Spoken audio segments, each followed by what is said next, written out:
Hey, what's up, Roxstars? It's Rox coming to you today with the review for Real Housewives of Potomac Season 8, The Reunion, Part 2. So let's get to it, shall we? I say I'm gonna take some time off, y'all. All the cashiers, they was like, somebody stole her truck. It's like you can hear it all throughout the store. This Rox coming to you today with the review for Love and Marriage Detroit, Love and Marriage Huntsville, our book 4, Real Housewives of Atlanta. Let's get to it, shall we?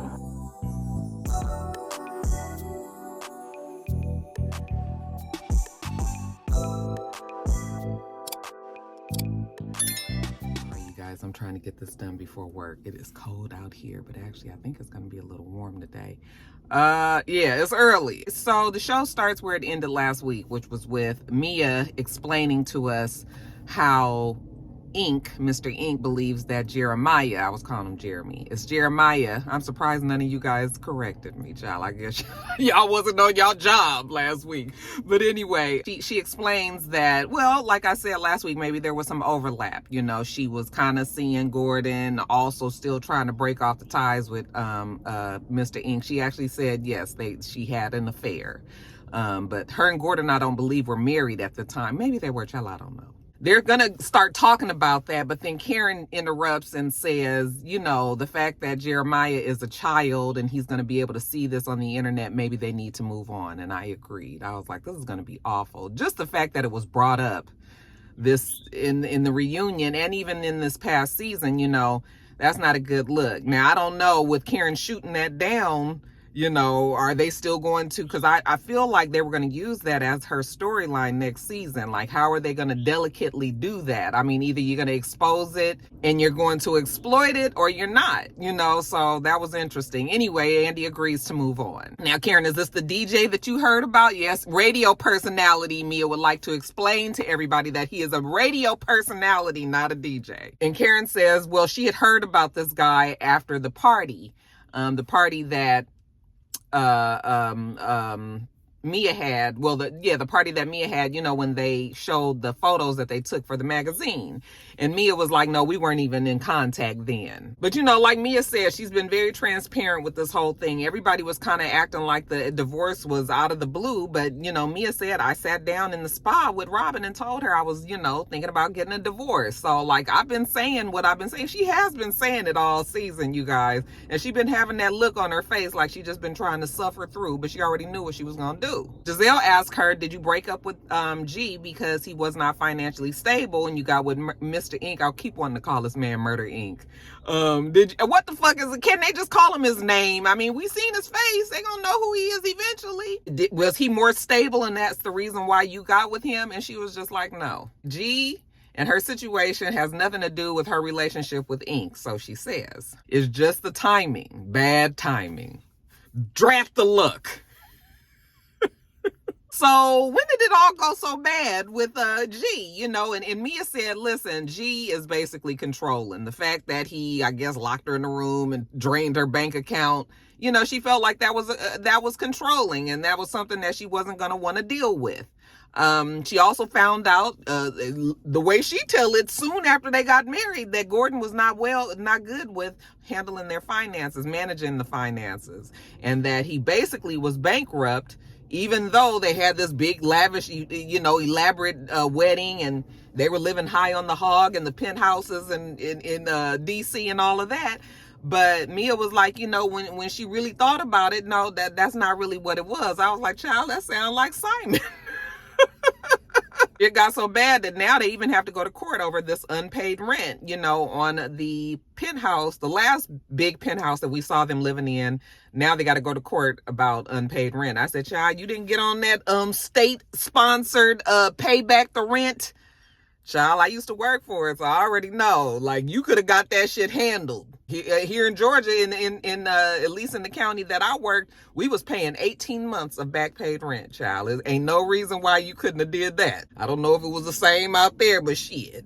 So anyway, apparently when stuff like this happens on the show, and they're this friend group, the ladies do reach out and try to support each other. There's all these group texts going around, and apparently G had been sent a group text to, I'm not sure if it was, I think it was everybody, and basically was talking trash, saying a whole bunch of shit. I know he probably was, because that video that he made and he posted on social media, he probably regrets that video now, because he was doing a lot. But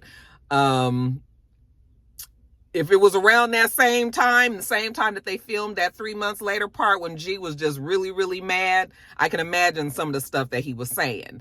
And Mia was saying how, most of the ladies did reach out to her. The only ones that didn't reach out was Candace and Wendy. All right. Of course, that makes it look bad, because y'all already know what's going to be said. But anyway, I understood why Wendy didn't reach out. I mean, Wendy and Mia had a bad last season. Yes, they did bump coochies and they was dancing and stuff, but that shit happens when they be drunk. All kind of stuff happens when they be drunk. When everybody is sober, you remember how much you can't stand a bitch. I understood Wendy not reaching out. I mean, Wendy could have reached out if she wanted to, but it ain't no big deal that she didn't. I don't know why Mia would think that she did, but maybe they, I think that also they realize that a lot of the shit is for TV, and that when it comes down to it, when we talking about real life shit happening, maybe they expect somebody to be there for them. But Wendy was like, no, you had just assaulted me last season, and Gordon was saying all kind of terrible stuff. Like,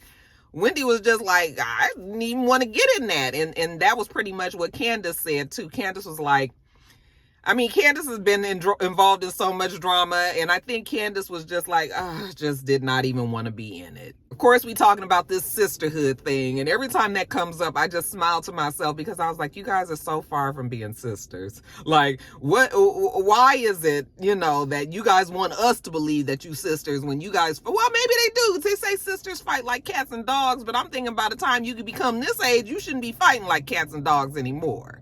I don't have a sister, so you guys will have to explain that to me. Anyways, have they met this Mr. Ink guy in person? No, not really. Ashley said that she did see him on FaceTime, and apparently some of the ladies were at Mia's or at Ashley's or something. They were together. And he was supposed to come inside. He pulled up outside or something, and they didn't get to see him. Let Mia tell it, he loves all the ladies. All right, so like I said, remember I told y'all last week, Gordon was pretty cool about everything with Mia and Ink behind, backstage. So, what's the situation now? Well, everybody is happy. I mean, Mia is going back and forth, I think, to here in Atlanta, because I think the guy lives here and, up in DC. And then Gordon moved to Charlotte. And he's there, and I think he had the kids at some point. It felt like Robin was trying to blast her, but Mia usually just, when she caught in something, she usually just admits it. It's easier that way instead of trying to hem and haw. So Mia was just like, yeah, we was all over. I'm thinking about going to Houston next. I said, girl, don't go to Houston. You want to be on this show, take that ass back to Potomac. So yeah, like I said, Mia, perfect housewife. Like, this is the kind of shit that needs to be on the housewife shows, not all this other drama that don't amount to nothing. So they take a break, and when they get back, it's all about Giselle. Okay, Giselle and this young guy that she's supposed to be seeing. Giselle, her daughter Grace going away to school. They bring up the whole thing with Wendy and Candace making faces at the table when they were talking about her going to Florida. And they also talk about the fact that Giselle's father was diagnosed with brain cancer, and then very shortly after that died. Okay, so right when it comes back from the package that we see for Giselle was like, I want to address something. Okay, I was just like, I knew this wasn't gonna go over well. Okay, I knew that this was gonna, like, Wendy just basically on a platter gave Giselle a reason to, and Giselle, I felt like in this instance, I just felt like Wendy was wrong in the way that she handled things when Mia had said that Giselle's father was in the hospital. Granted, maybe Wendy didn't know the extent of how ill he was, because Giselle doesn't strike me as the type to really just be blasting her business to everybody anyway. But still, You know, the way that she said that, the way that Giselle was behaving, it was so different than she normally is. It was like, couldn't you have kind of read the room and seen that this girl really was going through something? Maybe it was best to not say nothing, you know? So anyway, Giselle was just like, I never said anything about your mother going to the hospital. I didn't know anything about it. All right. And I think Wendy was just making a general statement about the fact that the ladies, you know, grouping the ladies into this whole thing, you know, they weren't supportive of her when her mother was in the hospital with this elective surgery. Okay. But yeah, I mean, I get it. Your mom is in the hospital. You know, you would want your friends to be there for you, whether or not, you know, if you worried about it, you know, you would hope that they would be there for you. Now, but the fact that her father had brain cancer, see, this is why I said you just needed to not say nothing. Because the fact that this man had brain cancer and died and your mom is still alive, it just does not make you look good. And you gave a reason for Giselle to be like, I didn't say that shit. I stand on that. You know, I didn't know your mom was in the hospital, you know. And Wendy, you know, when she started stuttering and kind of looking around and everything, I could tell that Wendy realized and probably regretted that she said that. You know, Wendy just said, we just need to, as sisters or whatever, you know, not say certain things and all that. But I was just like, yeah, I think even Wendy realized that that was not going to, it wasn't going to, you know, sound good when we got to this reunion. So how was the funeral? She said that they had a big celebration. You know, they're from New Orleans, and I'm sure they had a big celebration from, you know, for her father. He didn't want it to be a depressing funeral and all that. And she said that, you know, it's been hard. Anybody that has lost a parent, you know, that parent, the one that you just love to death, yeah, it is difficult. So, I mean, I felt for Giselle. Like, I just did. I've been there. Giselle, you know, she did get a little broke up at first, but she was able to to wrangle it back in, you know, because Giselle is Giselle. Candace, on the other hand, she over there crying, you know, and Andy was like, I'm confused, like, why are you crying? And I was just like, I mean, I don't even really like Giselle, and I was getting teared up. It's just because we human, because we have empathy for somebody that's going through, whether or not I don't like you, you know, I can put all that aside when I can see that you hurting over the fact that your father died. It's not over some bullshit, you know, something stupid or whatever. It's like your father died. If, you know, you can put yourself in that person's place and you can feel something. But of course, you know, everything is, you know, why is Candace drama? You know, somebody last week was like, Candace be faking and everything. I said, listen, Candace crying gets on my nerves too, because like anytime you just, but some people are criers. You have friends that can cry at the drop of a hat. You just be like, oh God, here you go. Like, you know, it becomes a running joke and that's kind of what Candace is to me. Not a running joke, but the fact that she cries, I mean, I don't think it's fake. I think that's just something that happens in her. Okay, at the drop of a hat, like Mia said, anytime the wind change. So anyway, Andy tells Giselle, you don't get emotional, but you know, Grace going away to school was emotional for you. And she said, yeah, it was, you know, and then the ladies talk about how they watch, you know, their kids grow up on the show and all that. And it's just amazing to see them going away to school. And, you know, speaking of the school, what about the faces that Candace and Wendy made? Again, this was another situation. I didn't review that episode. Remember, that was the episode that I skipped.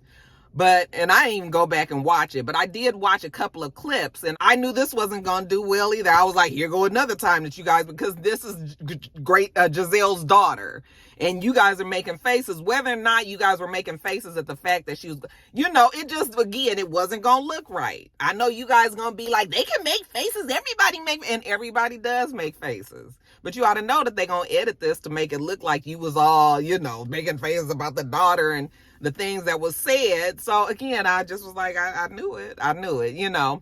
And, you know, Wendy tried to say, I did ask her, you know, good for her daughter, you know, going away to school. Is she going to be an AKA? And Giselle was like, that never happened. Okay, that never happened. Candace says she remembered it happening. I think that maybe because of you know, Wendy and Candace may have been over there kind of talking to each other or kind of under their breath or something.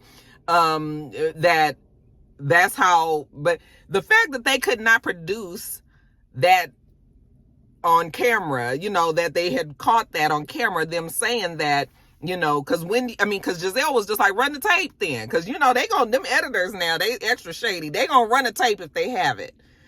And they didn't have a tape, so, you know, how's the saying go? Nigga, give me the video or it didn't happen. So, I mean, you take that however you want. And then, you know, they talk about this Jason guy, who I never even, like, why are they trying to make it seem like he was more important in Giselle's life than he was? I mean, he may have been off camera, but on the show, we only saw him once or twice? One of them times, I think he was on the phone or some shit. Like, it was just like, y'all be killing me with this mess. That man, you know, let him be out there kissing his white woman with the blonde hair if he want to. You know, she said, he called me. I just told him, don't have me out here looking crazy. Girl, did nobody even think about Jason and you being together?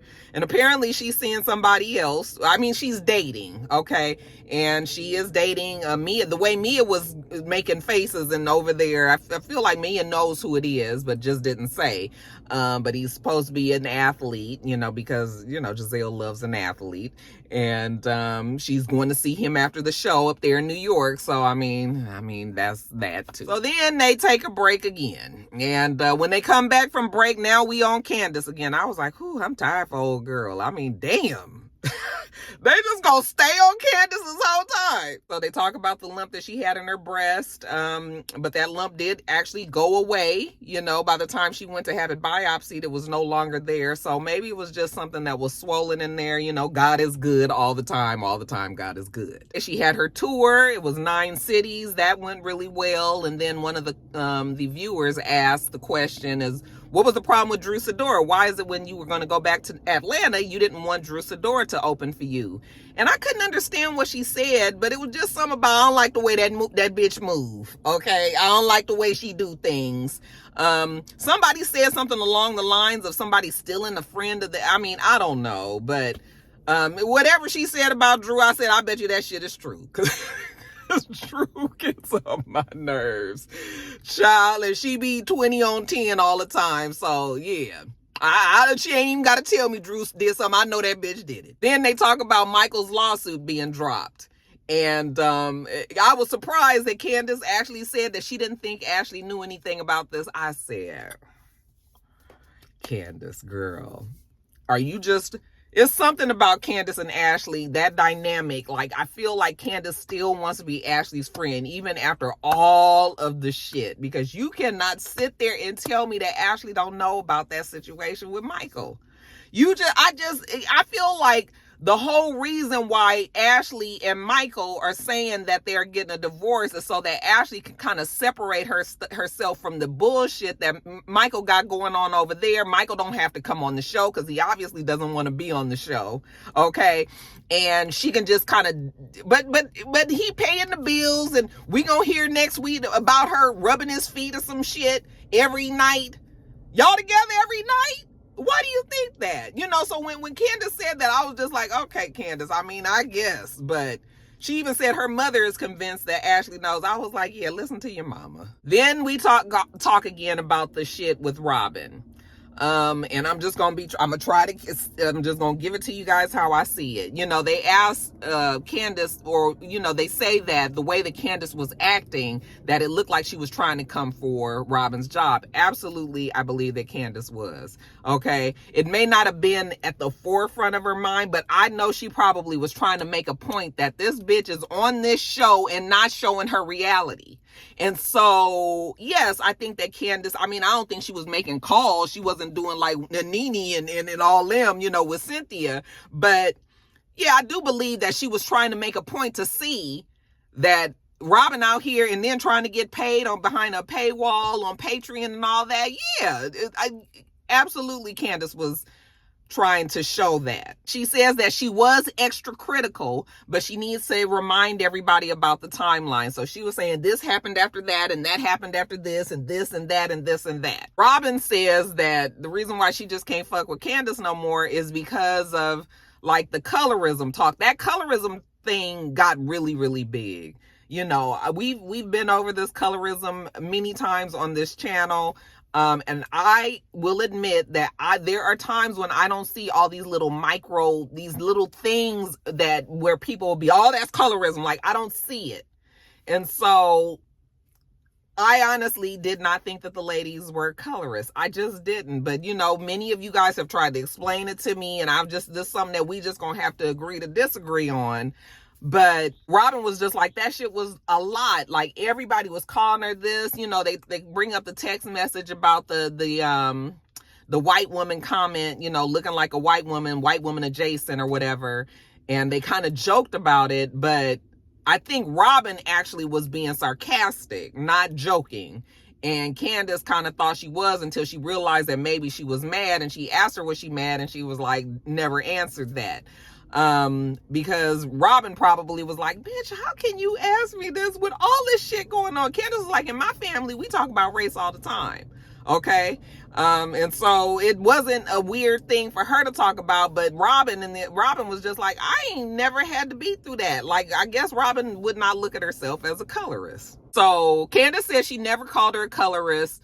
I was like, I don't know if she did or didn't. Y'all know her conversations verbatim, so one of y'all can tell me if she did or didn't say it. But she definitely insinuated it, definitely. Okay, we ain't gonna sit up here and act like you didn't. Now, Wendy made a great point. Now, if you aren't a colorist, and we'll give you that, then why don't you try to explain to us why we thought you might be a colorist? Okay, did you hear NECA over there, honey? NECA this season, in this reunion, you can hear her lawyer, you can hear her lawyer chops coming out, because NECA wanted to get to the bottom of it too. Like, you know what, maybe you can explain why they, thought that, why some of the actions that you had would make a person that is darker in skin color feel like you're a colorist. Okay. And they didn't really never want to say that, because I think that is such a long conversation. Obviously, we don't have that kind of time. But that was a great point. Wendy was just like, okay, if you're not one, then why do you think that we think that you are one? Like, what do you, like, you can't acknowledge the things that you say and do sometimes.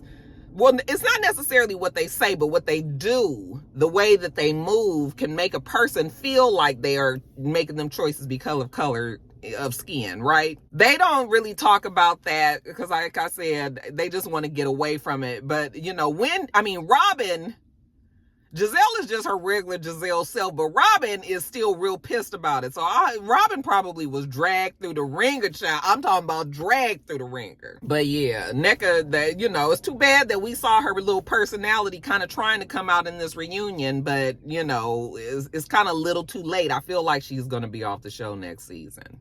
So we take another break, and then when they come back, the husbands are with them. We have all of the husbands except for Michael, obviously, because that's Ashley's soon-to-be ex, even though Gordon is a soon-to-be ex and he's there. And Juan is not there, obviously. And Giselle doesn't have a man. So Giselle never has a man. I was looking at that lineup, and I was just like shaking my head. I was like, Juan is such a coward for not showing up. The fact that all these men are there and Juan's not there, G of all people, who was made to look like a fool at the end of the season, okay?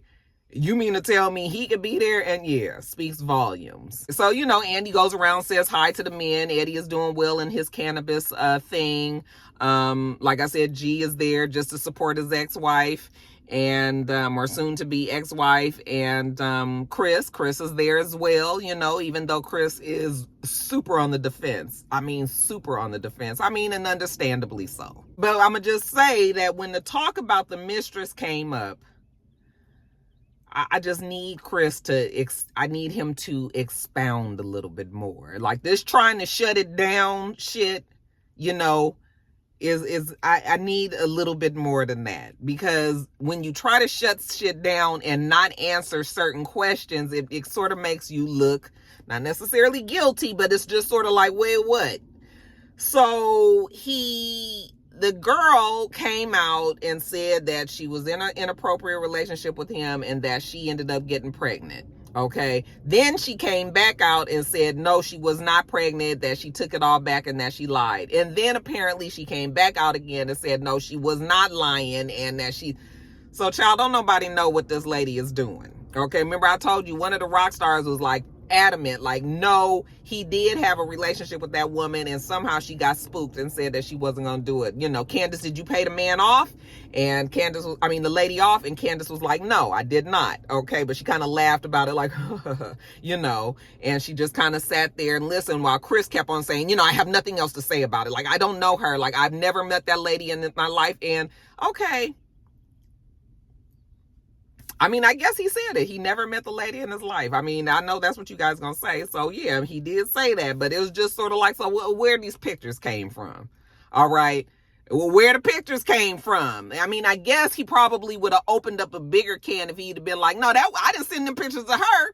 I sent them pictures to somebody else. And I don't know how she got them pictures, you know. So it was better to just say, I don't know what pictures you're talking about. Okay. And just shut it down from there. But I just was like, yeah. I mean, Chris, I mean, if they say he didn't do it, child, I guess he didn't do it. Until we got some proof, I mean, I guess he didn't. So how did this lady surface? Did the ladies bring her up? Did they bring her out the woodwork and put her out there on Front Street?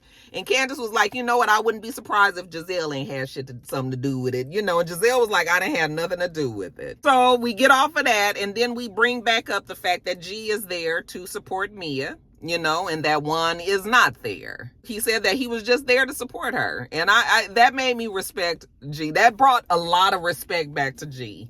You know, I mean, I didn't never disrespect G, but I just started to look at him like, are you really sitting up here trying to act like you was with this woman out of just because of the fullness of love in her heart and your heart? That woman was there because she was like a sugar baby, and you ended up marrying her, and then she became, you know, pregnant. She had these kids for you, and you really started to believe it until shit really started to fall apart. Mia probably started having more money than you.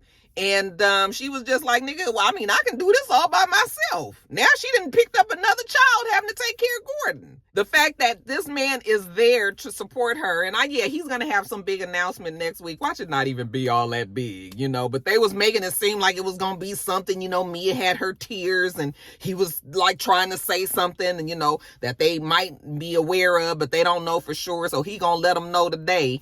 And then they cut the show off right there.